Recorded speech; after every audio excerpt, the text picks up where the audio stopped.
Selamat pagi bagi kita semua. Apa kabarnya? Semoga kita sehat selalu. Jangan lupa untuk menggunakan masker, menjaga jarak, dan mencuci tangan. Kita akan memulaikan ibadah remaja kita pada pagi hari ini. Untuk itu, mari kita semua menyanyikan lagu Jangan Lelah.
Mari kita saling dalam doa, kita berdoa.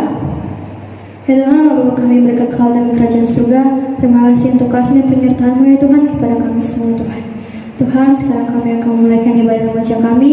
Kiranya ibadah ini bisa berjalan dari awal hingga akhir tanpa kurang satu apapun ya Tuhan. Inilah doa kami Tuhan, ampuni segala dosa dan kesalahan kami. Di dalam nama Tuhan Yesus Kristus kami berdoa dan mengucap syukur. Amin. Kita akan memuji nama Tuhan. Kita mengangkat lagu Sungguh Ku Bangga Bapa.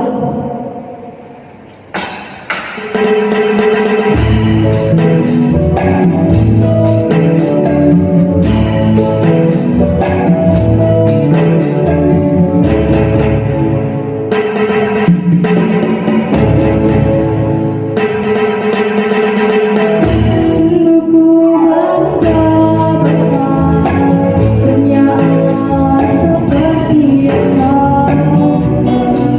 bangga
kita yang terdapat di Mazmur 122 ayat 8-9. Judul perikopnya, Doa Sejahtera untuk Yerusalem.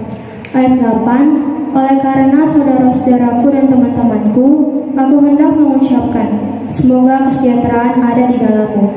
Ayat 9, oleh karena rumah Tuhan Allah kita, aku hendak mencari kebaikan bagimu. Sebelum kita masuk ke dalam firman Tuhan, kita menyanyi lagu Satukanlah Hati Kami.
Bertemu lagi bersama Kak Aldi di sini.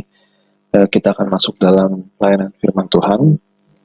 Namun sebelumnya mari kita satu dalam doa. Tuhan Allah Bapa kami dalam kerajaan surga, Tuhan yang kami sembah dalam nama anak-Mu Yesus Kristus.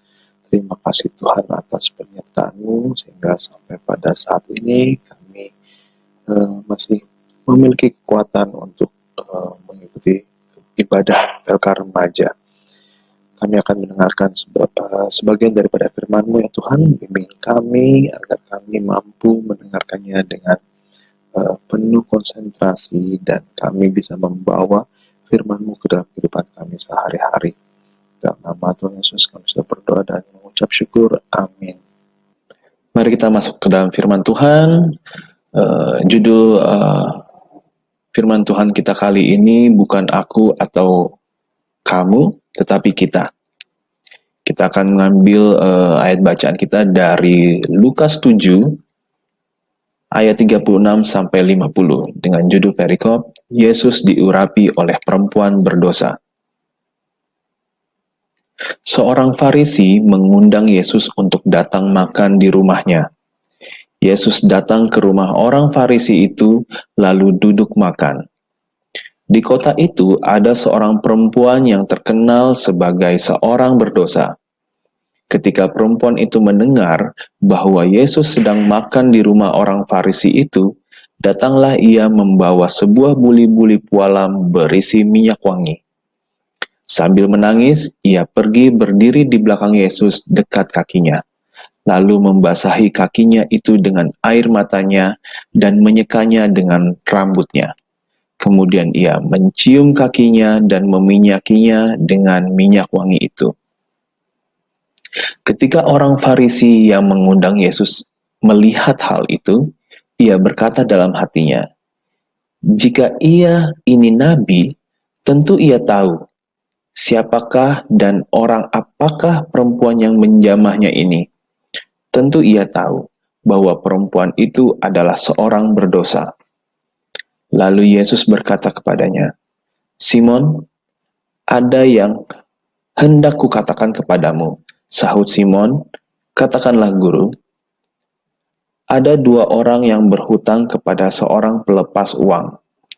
Yang seorang berhutang 500 dinar, yang lain 50.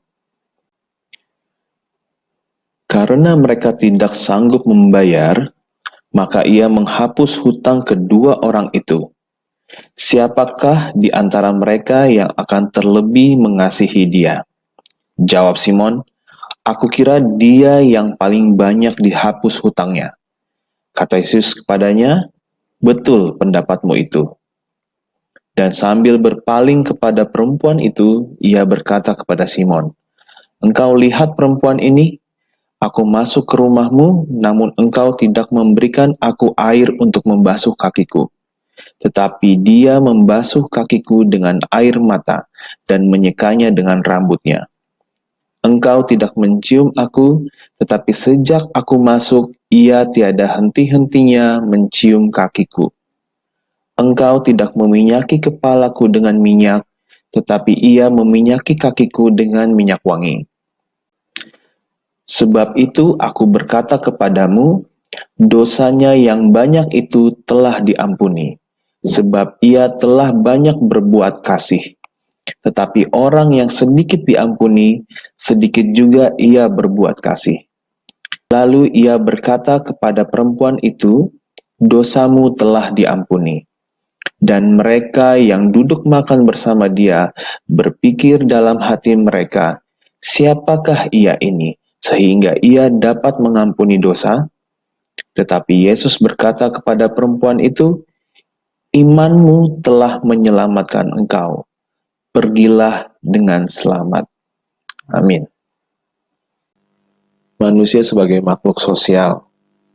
Kali yakin kalian sudah mengetahui hal ini jauh lebih dulu di sekolah, di mata pelajaran sosiologi kalau tidak salah. Manusia sebagai makhluk sosial karena dalam kehidupan sehari-hari manusia tidak dapat hidup sendiri atau tidak dapat mencukupi kebutuhannya sendiri.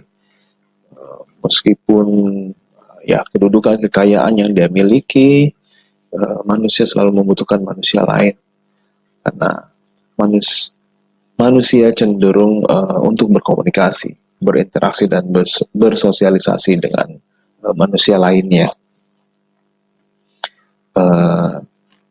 Entah kedekatan itu dilatar belakangi oleh minat yang sama, hobi yang sama, suka main games tertentu, biasa kan suka main games online bareng, atau ngefans dengan idola yang sama, K-pop yang apa, BTS kah, atau sama-sama suka band, sama-sama suka nyanyi. Hal-hal seperti itu biasanya memiliki latar belakang yang sama. Namun apa yang terjadi jika kita memang berbeda dengan orang lain? Sama-sama tidak ada minat hobi yang sama. Dan yang menarik adalah ini ada di pikiran kita. Sekalipun secara tidak langsung melihat bahwa ketika kita melihat sebuah perbedaan, kita cenderung menjauhi.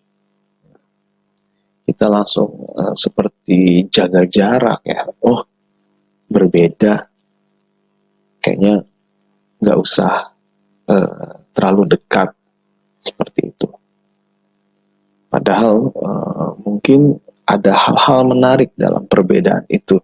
Ada hal-hal yang bisa kita kembangkan dari perbedaan itu. Tapi justru sebaliknya yang terjadi tidak usah jauh-jauh ya. Di lingkungan kita kadang-kadang hanya karena perbedaan muncul konflik, muncul perselisihan bahwa ini yang benar, kalau tidak mengikuti ini berarti ya kamu salah, apapun landasannya seperti itu. Dan itu yang sangat mengecewakan. Secara pribadi Kak berkomentar seperti itu. Jika kita melihat karakter Yesus Kristus dalam Lukas 7 ayat 36 sampai 50 ini, kita bisa melihat bahwa karakter Tuhan Yesus di sini dia menerima siapa saja, walaupun memang tidak karakter ini tidak spesifik dalam firman yang kita baca ini. Hampir di banyak ayat di dalam Alkitab menunjukkan bahwa Tuhan Yesus memang menerima siapa saja. Sudah tentu, karena ya manusia ciptaannya, tentu dia menerima siapa saja. Maupun ya apapun rasnya, suku bangsanya, pekerjaannya, gendernya, cewek, cowok, agamanya, Tuhan Yesus menerima siapapun. Karena pada dasarnya manusia adalah ciptaannya. Gitu. Nah, sikap ini yang harus kita teladani. Gitu. Ya, mungkin seperti mungkin ada di sekolah ada petugas kebersihan. Gitu. Kadang-kadang kita suka menganggap sepele orang-orang yang melakukan pekerjaan seperti itu. Kalau Kali boleh sharing, Kali selalu menyapa cleaning service. Jadi biasa kalau di sekolah tuh Kali Pak Mas datang parkir, dan untuk jalan ke gedung utama sekolah ya pasti melewati area-area yang memang para petugas kebersihan membersihkan daun-daun, dan kalau memang ya berpapasan, Kali langsung ucapkan selamat pagi Pak gitu, dan mereka pun langsung membalas dengan cepat hal-hal seperti itu, karena yang itu tidak salah dan bukan suatu hal yang aneh untuk dilakukan. Menurut Kali itu wajar dan normal melakukan hal-hal seperti itu. Mengucapkan terima kasih kepada siapapun, mau yang lebih muda, kita mau berhadapan dengan yang lebih muda dari kita, yang mungkin pekerjaannya dianggap orang rendah, nah, seperti petugas sampah di daerah Kali tinggal, ketika memang bertemu, sedang Kali sedang posisinya di luar, dia lagi ambil sampah. Setelah dia selesai mau pergi lagi, ya terima kasih ya Pak. Oh iya Pak, dia membalas. Itu hal yang normal. Jadi kalian tidak akan dipandang aneh untuk melakukan itu. Memang menarik dari firman Tuhan kita kali ini, ketika seorang Farisi mengundang Yesus datang makan malam di rumahnya. Tuhan Yesus diposisikan pada dua sosok yang sangat kontradiktif. Jadi memang kaum Farisi itu dikenal sebagai pemimpin spiritual bangsa Yahudi, dan kaum Farisi yang istilahnya yang berkuasa terhadap hukum Torah. Ya, jadi mereka yang mengelola, yang mengatur baik hal-hal yang tidak tertulis, gitu. Jadi menggunakan interpretasi mereka untuk menjalankan ritual-ritual keagamaan, apa yang tidak, apa yang boleh, ya, mereka yang menentukan. Itulah mengapa perempuan ini dianggap berdosa. Sepertinya perempuan ini melakukan hal-hal yang bertentangan dengan apa yang kaum Farisi yakini, dan Tuhan Yesus berada di tengah-tengah konflik ini. Namun Tuhan Yesus akhirnya memberikan jawaban-jawaban seperti ilustrasi yang Tuhan Yesus berikan kepada seorang pengutang. Ada orang mengutang duit 500 dinar dan 50 dinar. Ketika hutangnya dihapuskan, yang memiliki hutang berapa banyak yang bersyukur akan hutangnya dihapus. Lalu jawab orang Farisi adalah yang memiliki hutang banyak, yaitu 500 dinar. Dan itu sebenarnya memberikan contoh bahwa siapapun hutang ini adalah wujud dari dosa. Mau 50, mau 500, itu adalah tetap wujudnya adalah dosa. Dan perempuan ini bisa kita bilang yang memiliki 500 dinar. Ketika dosanya dihapuskan, dia akan amat sangat mengucap syukur dibanding yang 50 dinar atau orang Farisi ini. Karena memang orang Farisi meyakini bahwa mereka hidup dalam kebenaran, seperti itu. Jadi bahkan ya mereka pun tidak boleh, atau perempuan berdosa ini pun tidak layak untuk berinteraksi dengan kaum Farisi. Sejauh itu konfliknya. Mungkin tidak yang konflik secara fisik, tapi memang konflik sosial. Jadi tidak ada ribut-ribut bagaimana, tapi memang jaga jarak. Kamu orang rendah, kamu nggak boleh berinteraksi kepada saya. Hal-hal seperti itu. Dan Tuhan Yesus berada di tengahnya, dan dia mencoba memberikan jawaban-jawaban terhadap konflik-konflik itu. Jadi memang Tuhan Yesus pun ingin memberi kesadaran kepada orang Farisi, dan memberikan pengampunan juga kepada perempuan yang datang kepada Yesus dengan penuh kerendahan diri. Ya, ini macam bentuk diferensiasi sosial. Kita akan cepat saja mengulas ini. Ini yang cukup besar, yang cukup populer, yang ada di masyarakat kita.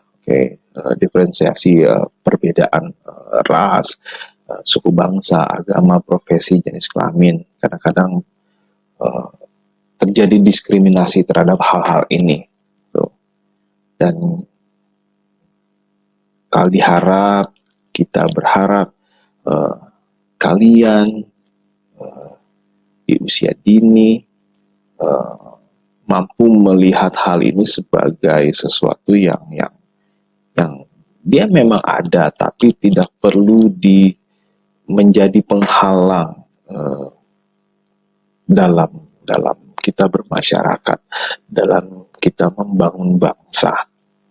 Ya, misalnya melakukan pekerjaan, kadang-kadang kita selalu menganggap remeh kaum perempuan. Kok kamu perempuan, kamu melakukan ini aja, jangan melakukan itu. Kita menganggap remeh kemampuan berdasarkan jenis kelamin. Kita menganggap rendah profesi tertentu. Kita diskriminasi terhadap teman-teman yang memiliki kepercayaan yang berbeda. Kita bully, kita mengejek teman yang dari etnis yang berbeda, dari ras yang berbeda, bully secara fisik. Kali harap ini tidak terjadi pada kalian. Mari kita ucapkan ini bersama-sama sebagai wujud komitmen kita untuk menciptakan masyarakat yang adil dan beradab. 1, 2, 3. Ya Tuhan Yesus, ajar dan bimbing kami agar kami dengan tulus ikhlas memperlakukan setiap pribadi secara baik dan adil tanpa membeda-bedakan jenis kelamin, suku, agama, ras, dan profesi. Amin. Teman-teman, kita akan membawakan tanda ucapan syukur kita melalui persembahan. Untuk itu, sebelum persembahan kita dijalankan, kita mengangkat satu pujian bagi Yesus diserahkan.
Teman-teman, mari kita bersatu dalam doa.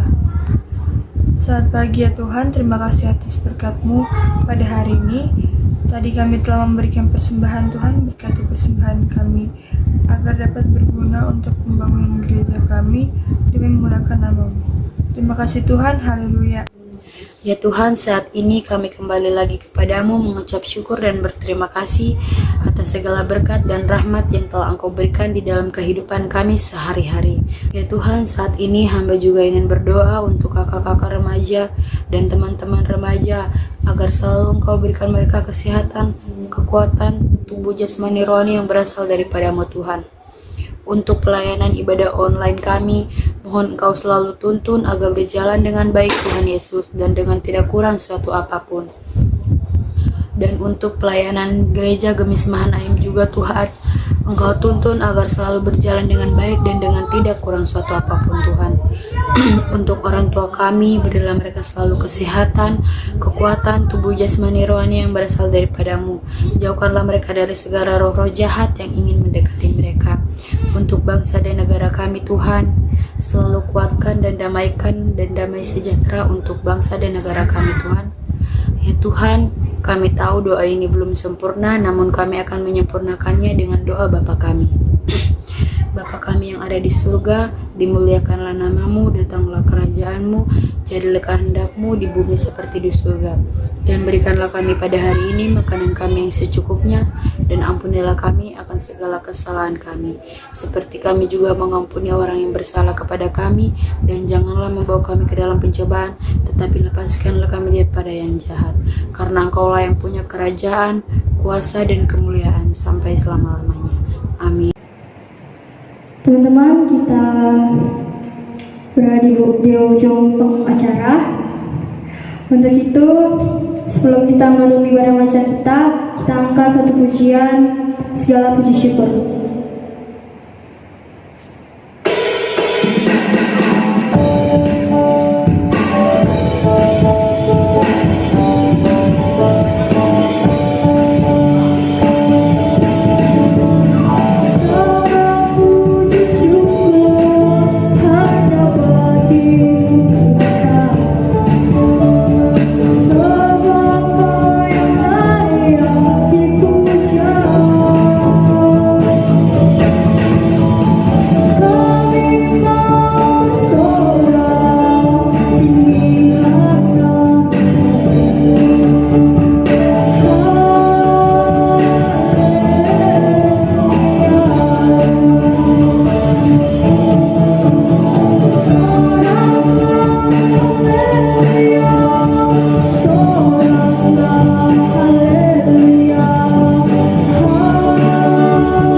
kasih semuanya. Jangan lupa sekali lagi selalu menggunakan masker, menjaga jarak, mencuci tangan, dan mematuhi protokol kesehatan. Dadah, jangan lupa mengajar minggu depan ya. Senang. Adik-adik, mari kita menerima berkat. Tuhan memberkati engkau dan melindungi engkau. Tuhan menyinari engkau dengan wajah-Nya dan memberi engkau kasih karunia. Tuhan menghadapkan wajah-Nya kepadamu dan memberi engkau damai sejahtera.